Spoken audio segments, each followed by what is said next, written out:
Stop messing around, stop fooling around, stop delaying, stop procrastinating. Get up, get out, get it done. Everything is possible, nothing is a problem, and anything can be overcome. I just get my ass up out of bed, I get my shit together, and I get out and I start the fight.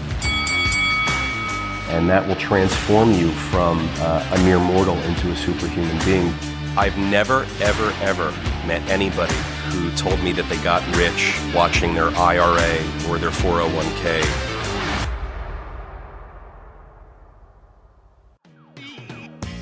Welcome to the Daily Cash Flow. My name's George Robson. Welcome to the Daily Cash Flow. I'm Peter Siegel. Hell yeah. Peter, I heard of this term that I've never heard before this week, PropTech.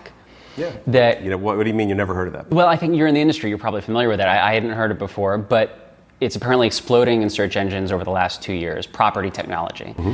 And things like Zillow, obviously we know about for a long time, but there's other new companies kind of like VergeSense, which optimizes office layout. Right. Open Door does like scheduling home tours for people without agents, that kind of thing. Is this tech surge good for business? And how do you kind of approach when new technologies enter into your arena? First question first. So is it good for business? Is it good for my business? I mean, I'm in the apartment building business.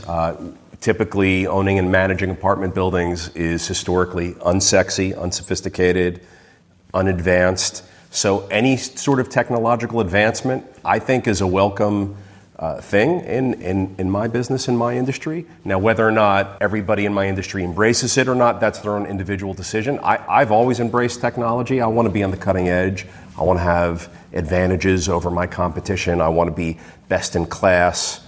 I want to be cutting edge. So all of that stuff sort of dictates that I embrace the technology. I think all of that stuff's been a welcome addition to our world over the past several years. And it's interesting, that stuff has been on a tear and a big surge in PropTech over the past several years. What we're finding now in our industry is that the pandemic has slowed that surge down, and it's forcing real estate owners and managers to deploy more traditional ownership and management strategies versus dipping into a budget which isn't there this year and purchasing new tech and subscribing to new tech and services and training the staff on all this new stuff. I mean, that stuff's sort of taken a pause recently, but it's a temporary pause because our industry is hungry for advancement and technology solutions, and this pandemic has revealed so many reasons why. I mean, and you just mentioned one. I mean, we can do now virtual showings, but meaningful virtual showings. It used to be just like, FaceTiming someone while walking through. I mean, you could still do that. There's a few other ways to do that now. And it's meaningful because people might not be able to get to you, or they may not want to get to you for safety reasons, for complying with local rules and guidelines reasons.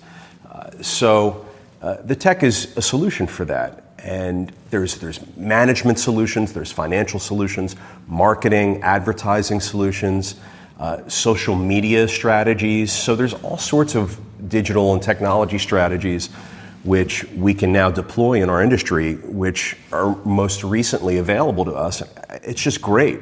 I mean, we can now be on a playing field with so many other industries, if not the rest of the world, whereas before it was just like, we're just sleepy old property owners and managers in a basement office and with a flickering fluorescent light and, signing paper leases and sticking things in the mail. I mean, with DocuSign and eSign and Adobe Sign and email and user login, credential portal access so that people have access to documents and reports. And I mean, it's great. I mean, we have to have less intensity at the office with the support staff because technology fills that role, and we can now communicate with our residents electronically and securely, whereas before perhaps we couldn't.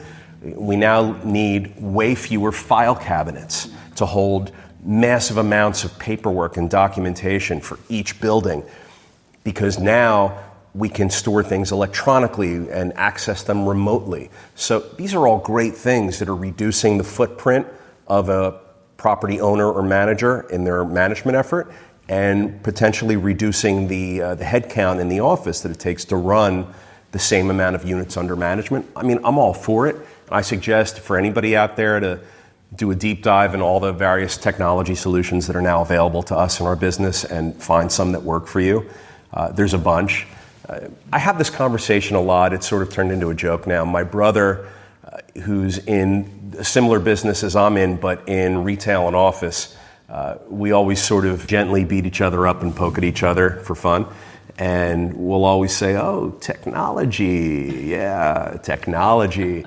But it's true. I mean, when I see him cutting checks from some sort of remote financial platform on his phone or an app or something, I'm like, Jeff, what are you doing? He's like, technology, I'm paying my bills, or, technology, I'm signing leases, technology. So it's I think I'm going back to probably 2007 when my brother and I first started with that joking with each other about technology.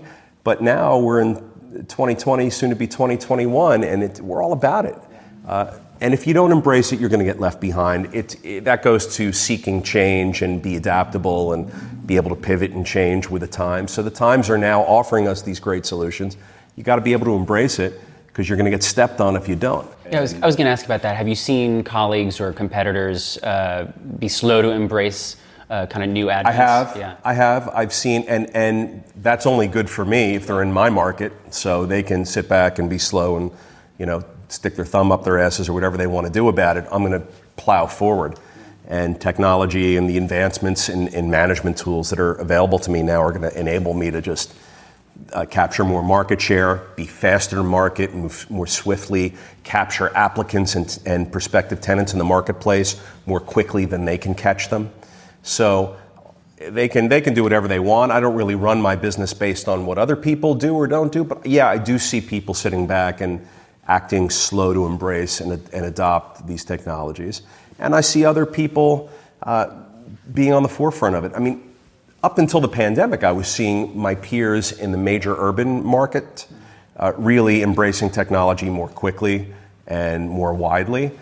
Out in secondary and tertiary markets, outside of the MSAs and the major urban centers, you have these other markets where maybe people aren't as sophisticated and they're a little bit slower to get it. But I see it, and the marketplace of people out there are going to perform however they perform. I can't kick everybody in the ass to hurry up and hop on the horse. So if they want to take their time or not, sign up for apps or technology or services, whatever they think is best for them. Yeah, I mean, someone that owns a portfolio of 10,000 units is going to have different needs than someone that owns a portfolio of 100 units. Totally. Yeah. So just kind of knowing your asset, knowing your needs and all that. Yeah. Summer's coming to a close, or I guess it is bummer. Really close. Yep. It is a bummer. And the holidays are coming up. You got Halloween and Thanksgiving and Christmas and all that. You're like part of that depressing subculture of people that's like, are you putting up the Christmas trees now? Like, right. why are you rushing me into it? I'm playing Mariah Carey in my car already. I still have these nice weekends where the weather can be great and maybe I'm going to be outdoors somewhere, and you're like rushing me into the holidays. Eating my Halloween candy on the beach.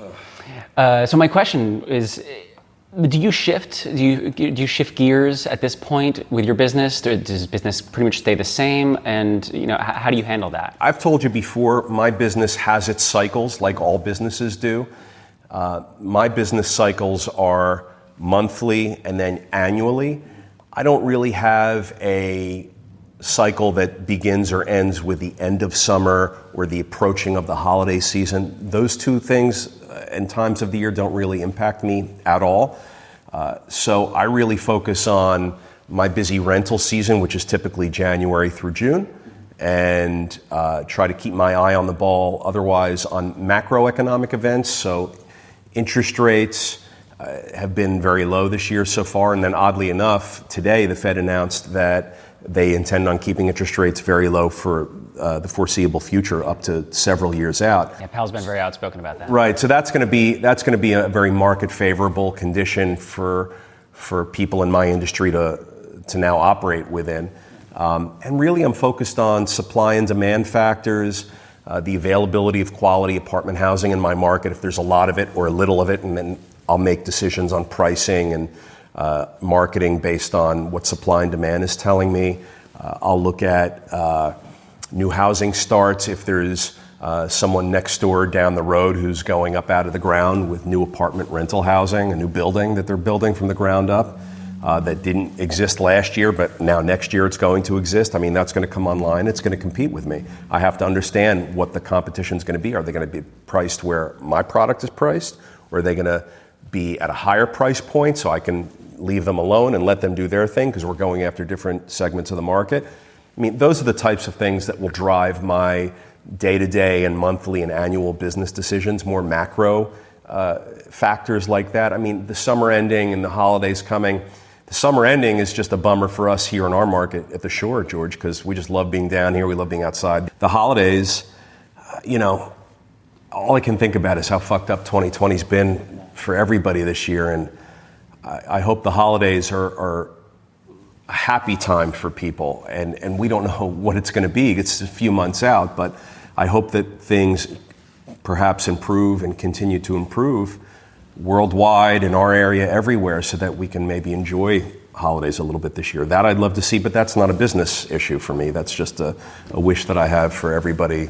You mentioned the holidays coming up, but those things don't really impact my business. So I just sort of stick to the fundamentals of macroeconomic factors, supply and demand, interest rates, competition, and try and do what I think is best for our portfolio and for our residents and for our team on a daily and weekly basis. Yeah, stay on the course. I think so. I have a listener question. From? TikTok, going back to the classic. Love it. And love it. Yeah, this one, this TikTok listener really needs some help. They said, I can't get a job in my chosen field. I feel like giving up. Any advice? Did they say what their chosen field is or no?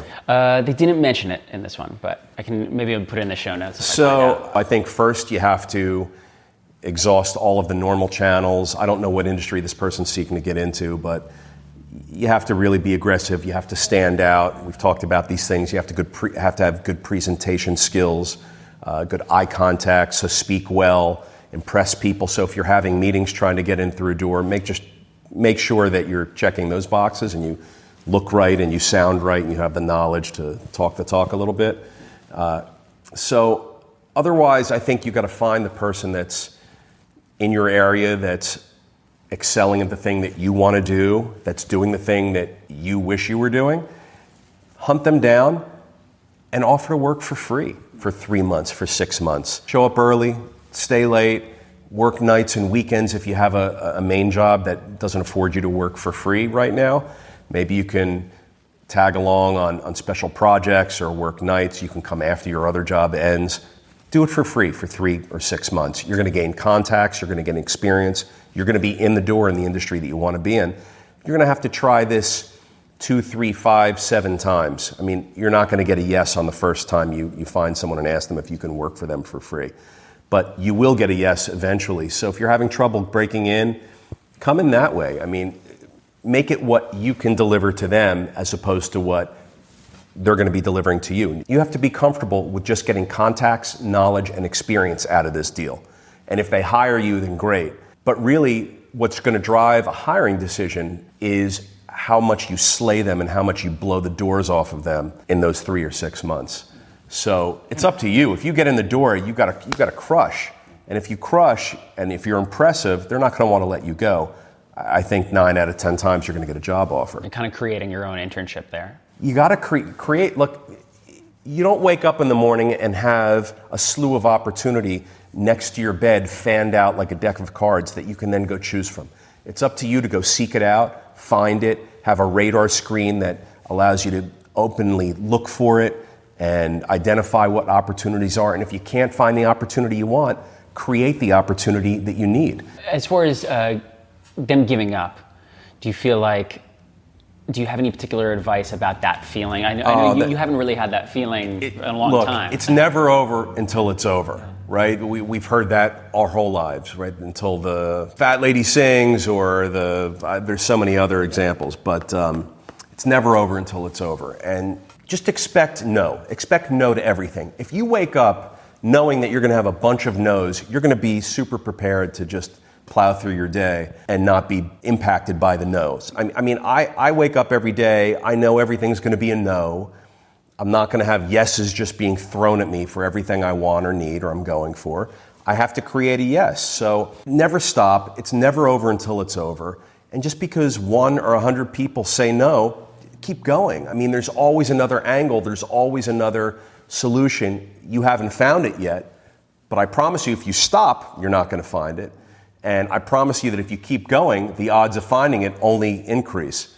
So don't stop, keep going, and there's always another solution. And it's so funny. I mean, I watch so many leaders and people in business and politicians in our world today, and I see that there's almost like a common thread between people who are able to generate success and generate a yes and generate forward movement.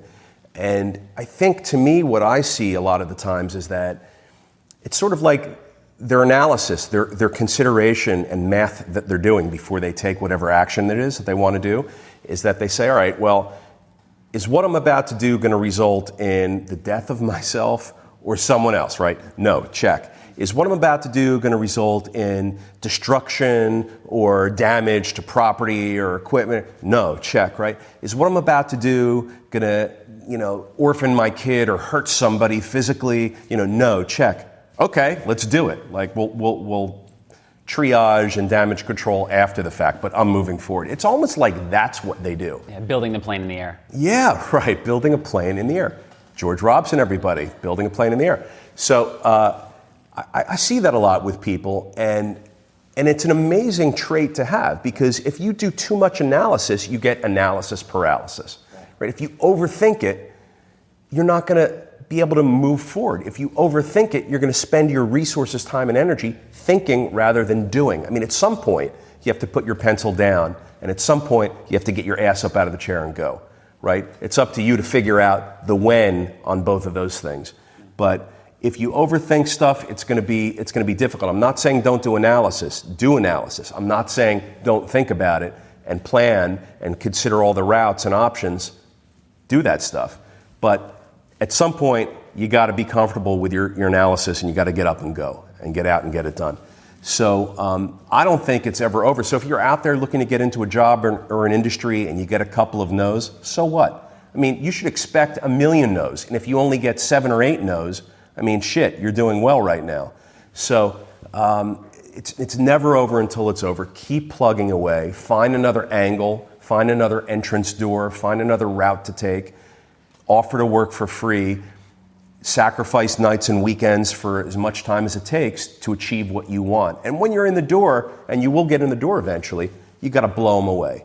No regular stuff, no typical normal stuff. You have to blow them away. You want to leave people with the taste in their mouth like, holy shit, who is this person? Where did they come from? And how do we fucking keep them here forever? Like, that's what you want to leave someone with. Not like, holy shit, who is this person that we let in our doors, and when are they fucking leaving because this is annoying and aggravating and just a burden, right? You don't want them to think that. So keep at it and just make sure that you perform and you impress. Do you have any hardline rules about money that you're strict with, that you maintain for yourself or for your business? Hardline rules about money. I think, looking back on my life personally, I think my spending habits personally were always, like the old saying goes, buy quality, buy once, and I think maybe I'm reminded of that when you ask me this question. I think the biggest thing I think of when I think about rules about money is that we all need to be talking more about money, and we haven't been. So I would say, in addition to spending for yourself or for your business, or how you budget your money, or whatever personal or business decisions you might make with money, I think speak more about money with a lot of different people. Find people that are successful, that are mentors. Ask them how they got there. Ask them what they invest in. Ask them what things cost. Ask them how much they think you can make if you do this deal or take action on this business. I mean, ask and talk about it. No one's talking about money because we're taught from a very young age that it's a taboo topic, that it's none of your business, it's none of my business. So don't ask how much someone makes, or don't ask what something's worth, or don't ask, hey, how did you get there? You bought that building 2 years ago and now it's worth 5 times more. How did that happen? Can you run me through that? Peter, what are 3 to 5 things that you look for in a good investment? 3 to 5 things that I look for every time. Number 1, the holy grail, cash flow. That's why I like real estate.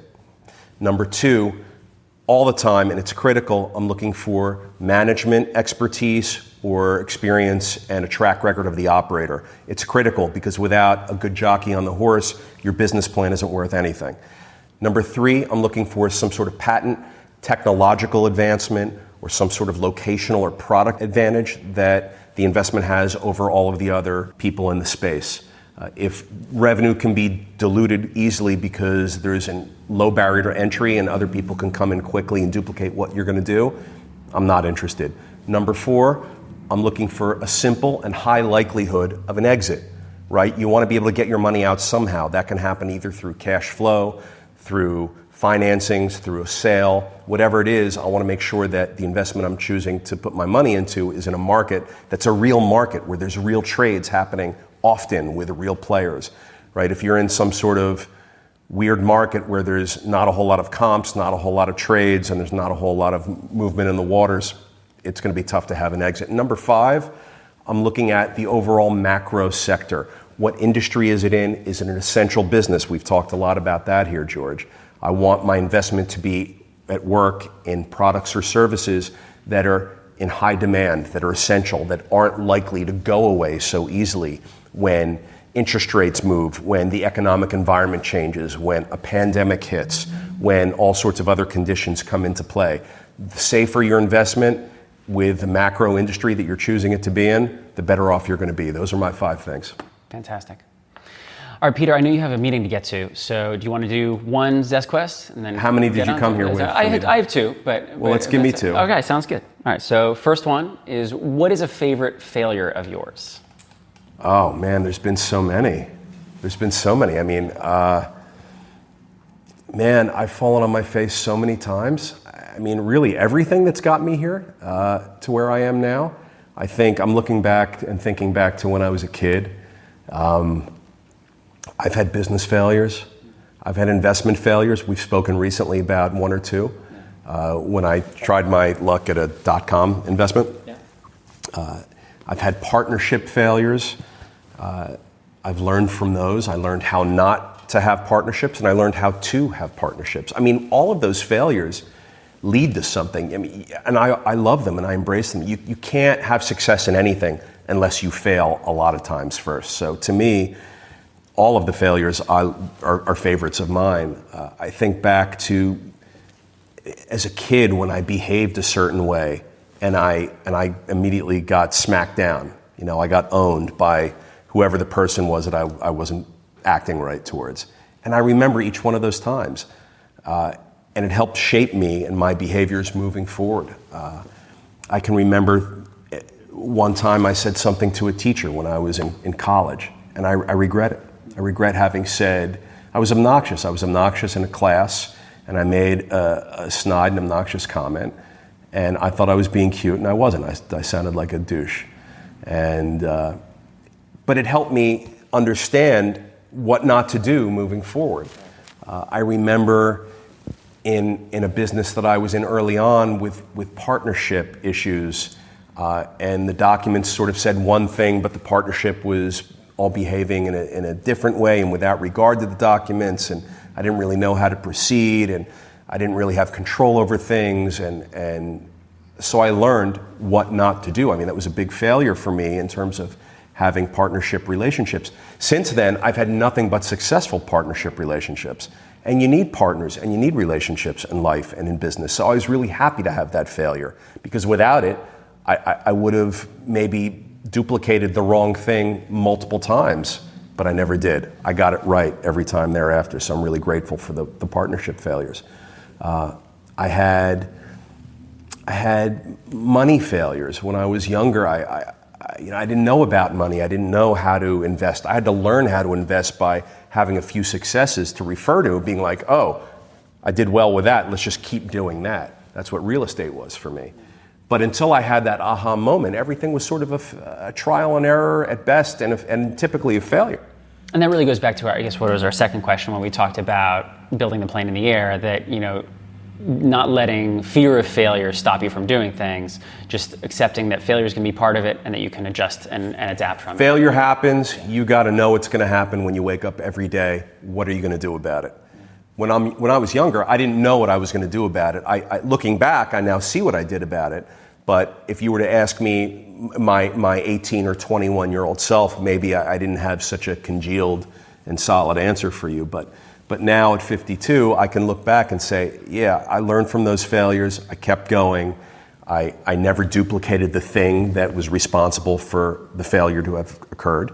And I learned from them. I mean, athletes, sprinters, they never break a world record the first time. You train for it. You build up to it. You fail 100 times, right? We spoke about the invention of the light bulb, how that took 10,001 efforts.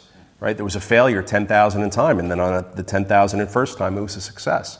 I mean, you never can give up, and you have to expect no's and failures and punches in the face, and you have to expect to get bloodied up and beaten up and bruised, because that's what life is. The question is, what are you going to do with all that? Are you going to sit down and go back into your hole and crawl back into bed, or are you going to fight on and drive on and create something for yourself and your family? Are you going to have successes? Are you going to insist that you're going to have successes and demand that you have successes? Well, the way that you insist and demand that success come your way is you don't give up, you keep going. And I always appreciate every failure. To me was an opportunity. Every single one. No failure ever owned me. I never failed at one thing and then stopped and said, well, I failed at it, so I never went back. I mean, that .com business, I never went back to .com because it was just a shitty decision for me. And I was able to recoup losses and recoup successes in other investments in businesses. But no failure should ever own you. No failure has ever owned me. And I tell everybody and recommend everybody just keep going and deal with your no's, deal with your failures, expect them to come. And I loved all of them. I mean, it's how you get from A to B. It's how you progress. It's how you grow. Failures are natural. They exist naturally in our world. They exist every day in your world. What are you going to do about it? All right. Well, last question. 3 reasons you should be part of my zombie apocalypse team, Peter. Of yours? Mine. I'm formulating it now. What are 3 reasons you should be part of mine? George, you want me on your zombie apocalypse team. All right, sell it to me. I've watched every episode of Nat Geo Preppers. Fantastic. I am quite skilled with firearms. Excellent. I'm quite skilled with hand-to-hand combat. Cool. And I'll give you more than 3, so now we're going on to 4. Let's go on. I'm resourceful in nature and in the environment. I can create fire from nothing. I can make water purified. I can make food where you never thought you could get food from. So I can feed you, protect you, kill your enemy, and make sure that you survive. You want me on your team. Man, I'm sold. Yeah. All right. Fantastic. Thanks, George. Thank you, Peter. I'll see you next week.